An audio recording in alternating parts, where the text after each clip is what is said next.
10వ తరగతి అనేది విద్యార్థి జీవితంలో అత్యంత కీలకమని ట్రైనీ డీఎస్పీ శివప్రియ సూచించారు. పెద్ది ప్రభావతి చారిటబుల్ ట్రస్ట్ ఆధ్వర్యంలో నెల్లూరు జిల్లా కోవూరు ఎస్డబ్ల్యూ పరిధిలోని 7 వసతి గృహాల్లోని విద్యార్థులకి హోలీ పర్వదినం సందర్భంగా వాచీలు పంపిణీ కార్యక్రమాన్ని నిర్వహించారు. ఈ కార్యక్రమానికి ట్రైనీ డీఎస్పీ ముఖ్య అతిథిగా విచ్చేశారు. ముందుగా ఆమెకి విద్యార్థులు, ట్రస్ట్ నిర్వాహకులు ఘనస్వాగతం పలికారు. ఈ సందర్భంగా ట్రైనీ డీఎస్పీ చేతుల మీదుగా విద్యార్థులకి వాచీలు పంపిణీ చేశారు. అనంతరం ఆమె విద్యార్థులను ఉద్దేశించి ప్రసంగించారు. విద్యార్థులందరూ ఒక లక్ష్యాన్ని ఎంచుకొని దానిని సాధించే వరకు ముందుకు సాగాలని పిలుపునిచ్చారు. ప్రతి విద్యార్థి తమ తల్లిదండ్రులకు మంచి పేరు తీసుకురావాలని ఆకాంక్షించారు. గత 3 ఏళ్లుగా ఇలాంటి మంచి కార్యక్రమాన్ని చేపడుతున్నట్లు ట్రస్ట్ నిర్వాహకులు పెదిమారుతి నాగార్జున, సత్యవతి దంపతులను ప్రత్యేకంగా అభినందించారు.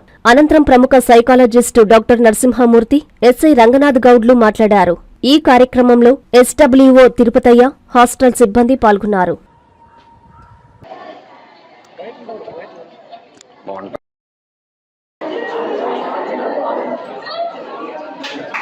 అన్నిటికీ దూరం చేసేటువంటి ఏకైక వస్తువు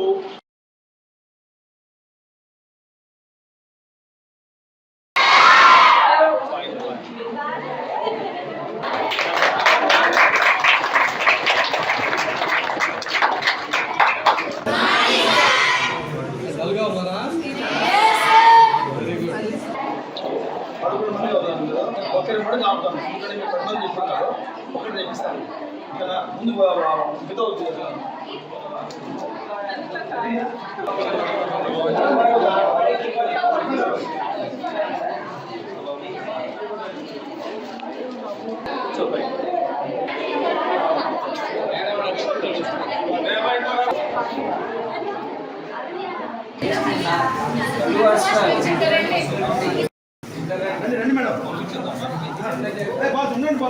టెన్షన్లో ఉంటారా?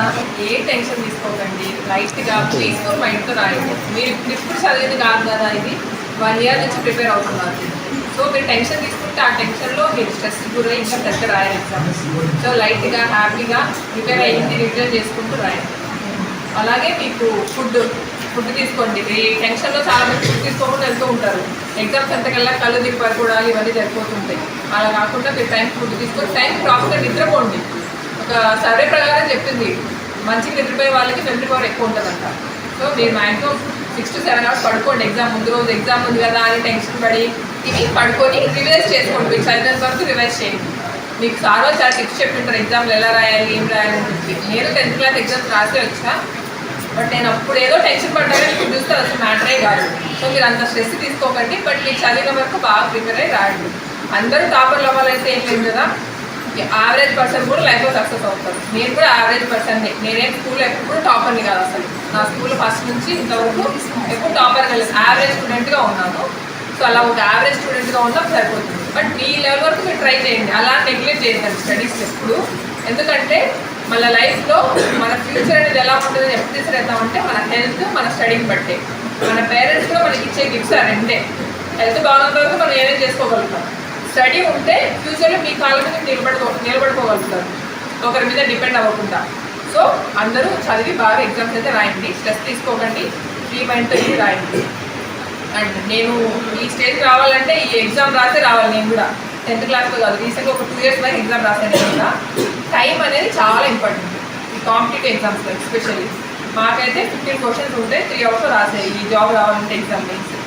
ఆ టైంలో మనకి మైండ్ ఎలా పనిచేస్తుందో తెలియదు, ఏం లేదు. బట్ ఏంటంటే మనం ఒక టైం ఫ్రేమ్ పెట్టుకోవాలి. 15 questions రాయాలంటే ఒక క్వశ్చన్ గంటసేపు రాస్తే మిగతా 14 questions 2 గంటలు రాసామంటే టైం వేస్ట్గా. అలా కాకుండా ఒక క్వశ్చన్ కింద 10 to 15 minutesలో ఒక క్వశ్చన్ అయిపోవాలి. అండ్ మన టైం చూసుకుంటూ ఎగ్జామ్ రావాలి. సో ఆ విధంగా ఇప్పుడు మన సాయిబాబా గారు మీకు చాలా హెల్ప్ చేస్తున్నారు. మీరు వాచ్ పెట్టుకెళ్ళండి అందరు ఎగ్జామ్కి. టైం ప్రకారం ఈ క్వశ్చన్కి స్టార్ట్ చేస్తున్నారు, ఈ క్వశ్చన్లో పైపోవాలి అని టైం పెట్టుకొని రాస్తే మీరు అన్ని క్వశ్చన్స్ అటెంప్ట్ చేస్తారు. అన్ని క్వశ్చన్స్ సూపర్ హిట్గా రాయాల్సిన అవసరం లేదు. యావరేజ్గా అన్ని క్వశ్చన్లు రాస్తే మీరు మంచిగా గెట్ ఆన్ అయిపోతారు. సో మీరు స్ట్రెస్ తీసుకోకుండా టైం చూసుకొని ఎగ్జామ్ రాయండి. అలాగే మీరు అమ్మాయిలు ఎస్పెషల్లీ మనకి ఫోన్స్ ఉన్నాయా?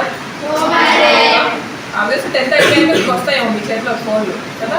శక్తి యాప్ అని ఒకటి మనకి గవర్నమెంట్ వాళ్ళు రిలీజ్ చేస్తున్నారు. శక్తి యాప్ అనేది అందరూ డౌన్లోడ్ చేసుకోండి. మీకు ఎమర్జెన్సీ సమయాల్లో ఏదైనా హెల్ప్ లైన్ కావాలన్నప్పుడు తక్కువ యాప్ యూజ్ చేసి మీకు వాడచ్చు. సో అందరూ ఫస్ట్ డౌన్లోడ్ చేసుకోండి. దాని తర్వాత ఫీచర్స్ అందులో ఎక్స్ప్లోర్ చేయండి. మీకు ఏమైనా కంప్లైంట్స్ ఉన్నా వెంటనే యాప్ ద్వారా అప్రోచ్ అవ్వచ్చు పోలీస్ వాళ్ళకి. దానికోసం స్పెషల్ టీమ్స్ ఫామ్ చేస్తున్నారు. సో మీకు నియర్ బైగా ఉంటారు. సో మీరు యాప్ అంతా డౌన్లోడ్ చేసుకోండి. ఎగ్జామ్స్ అయ్యాక మీరు ఫోన్ తీసుకున్నా, లేకపోతే మీ మదర్ ఫోన్లో అయినా, మీ ఇంట్లో ఒక ఫోన్ వాడతారు కదా, ఆ ఫోన్లో ఇన్స్టాల్ చేసుకోండి. సో యాప్ గురించి మీరు తెలుసుకొని వాడండి. మీకే కాదు, మీ పక్కన వాళ్ళకి ఏం జరుగుతుందో మీరు అందులోంచి ఇన్ఫర్మేషన్ ఇవ్వచ్చు. ఆ టీమ్స్ నియర్ బైలో ఉంటారు. నియర్ బైలో ఉన్న వాళ్ళు వచ్చి మీ ప్రాబ్లమ్ని అడ్రస్ చేస్తారు. మీరు అందరూ చెక్ చేయాలి. అబ్బాయి మీరు కూడా అనేది టైం టు టైం మారుతూ ఉంటాయి. మన యొక్క ప్రాధాన్యతలు అనేది టైం టు టైం మారుతుంటాయి. ఫర్ ఎగ్జాంపుల్, చిన్న వయసులో 3-4 years ఉన్నప్పుడు మనకేంటి ప్రియారిటీ? ఒక చాక్లెట్ ప్రియారిటీ, అవునా కదా? ఒక చాక్లెట్ ఇవ్వకపోతే మనం టీవీ అయినా పగలగొడతాం. కానీ ఏంటి, చాక్లెట్ విలువ ఎంత, టీవీ విలువ ఎంత మనకు ఆ వయసులో తెలియదు. అంటే చాక్లెట్ ప్రియారిటీ. ఇంకొక వయసుకు పోయిన తర్వాత ఒక సినిమాకి పోనీయకపోతే మనం ఏదైనా చేసేస్తాం. సో అప్పుడు ఆ వయసులో మనకు సినిమా టికెట్ అనేది, మనకు సినిమాకి పంపించడం అనేది ఒక ప్రియారిటీ. ఇట్లా వయసును బట్టి ప్రియారిటీస్ మారుతూ ఉంటాయి. సో మీరు ఇంటర్మీడియట్ అంటారు కదా, కరెక్ట్గా ఆ పీక్ స్టేజ్లో ఉన్నారు. అటు చిన్నపిల్లలు కాదు, అటు మెచ్యూర్డ్ ఉన్న పెద్ద పిల్లలు కాదు. ఈ వయసులో ఏంటంటే మీరు పెద్ద పిల్లలని మీరు భావించుకుంటారు, మనసేమో చిన్నపిల్లలా ప్రవర్తిస్తుంటారు. సో రెండు మింగిలే కన్ఫ్యూజింగ్ స్టేజ్. ఇది కన్ఫ్యూజింగ్ స్టేజ్. ఈ స్టేజ్లోంచి మీరు బయటపడాలి అంటే, ఇప్పుడు పెద్దలు చెప్పారు కదా, మీకు స్టేజ్ ఉన్న పెద్దలు, ఇలాంటి వాళ్ళు చెప్పిన విషయాలను ఒక్కసారి అధ్యయనం చేసుకొని కన్ఫ్యూజ్ అవ్వద్దు. మళ్ళీ ఎక్కువ ప్రెజర్ తీసుకోవద్దు, అట్లని ఒత్తిడి లోనవద్దు. అవి చేయాలి ఇవి చేయాలని గీతలు తీసుకొని ఎక్కువ ఇది అవ్వద్దు. కానీ ఎంతవరకు ఉండాలి, ఏ పరిస్థితిలో ఎంతవరకు ఉండాలి, ఎట్లా వ్యవహరించాలి అనేది మీరు తెలుసుకొని కొద్దిగా ఈ 2-3 సంవత్సరాలు బయటికి వెళ్ళారు, పడ్డారనుకో, నెక్స్ట్ ఆఫ్టర్ ఇంటర్మీడియట్ మీకు మెచ్యూరిటీ వస్తుంది. ఆ తర్వాత మీరు తీసుకునే నిర్ణయాలు ఆటోమేటిక్గా కరెక్ట్ లైన్లోనే ఉంటాయి. ఎందుకంటే ఎవరిని కన్సల్ట్ అవ్వాలి, ఎటు వెళ్ళాలి, ఏ మార్గం ఎంచుకోవాలి, నేను చేసే కరెక్టా తప్ప అని క్రాస్ చెక్ చేసుకోవటం, ఇవన్నీ కూడా ఆటోమేటిక్గా ఏర్పడతాయి. ఈ వయసులో ఏంటంటే అటు ఇటు కాని వయసులో తీసుకున్న ప్రతి నిర్ణయం కూడా మీరు కరెక్ట్ చేసుకోలేరు. ఒక స్టెప్ పడిపోయిన తర్వాత వెనక్కి రాదు. ఈ మధ్య రీసెంట్గా మీరు చూసే ఉంటారు, చాలా కేసులు మన కోవులో జరుగుతున్నాయి. ఈ కార్యక్రమం యొక్క ముఖ్య ఉద్దేశం ఏంటంటే ఎగ్జామినేషన్స్ మీరు బాగా రాయడానికి, మీరందరూ 10th క్లాసే కదా, ఈ చాలా ఎక్సలెంట్గా రాయడానికి ముఖ్యంగా ఎక్కడ ఒక 5 నిమిషాల సమయాన్ని మీరు వృధా చేసుకుంటారు, అలా చేసుకోకుండా ఉండేందుకోసంగా ప్రతి ఒక్కరు కూడా వాచి కొనుక్కోలేనటువంటి పరిస్థితుల్లో ఉన్నవాళ్ళు చాలామంది ఉంటారు.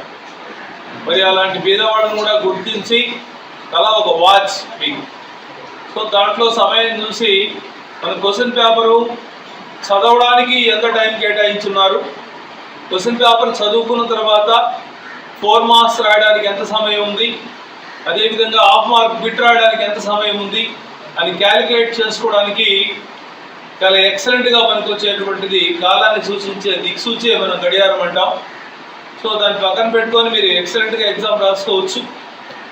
అదేవిధంగా ఈ గత 220 రోజుల్లో మీ స్కూల్స్లో చాలా ఎక్సలెంట్గా పాఠాలను బోధించుంటారు. సో ముఖ్యంగా ఫిజికల్ సైన్సెస్, మ్యాథమెటిక్స్, ఇంగ్లీష్, ఈ 3 సబ్జెక్టులకి 2 రోజుల సమయం ఉంది, గ్యాప్ ఉంది టైం టేబుల్లో కూడా. మళ్ళీ ఇంకొకసారి ఎక్సలెంట్గా చదవడానికి అవకాశాలు ఉన్నాయి.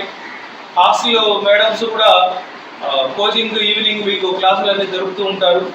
వీటన్నిటిని దృష్టిలో పెట్టుకొని చాలా చక్కగా ఎక్సలెంట్గా చదవాల్సినటువంటి రోజు స్టార్ట్ అయింది.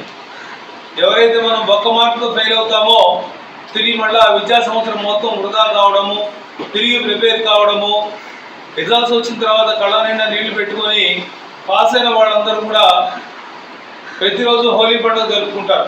ఫెయిల్ అయిన వాళ్ళు పండుగ రోజు కూడా పండుగ జరుపుకోలేదు. దాన్ని గుర్తుపెట్టుకోండి.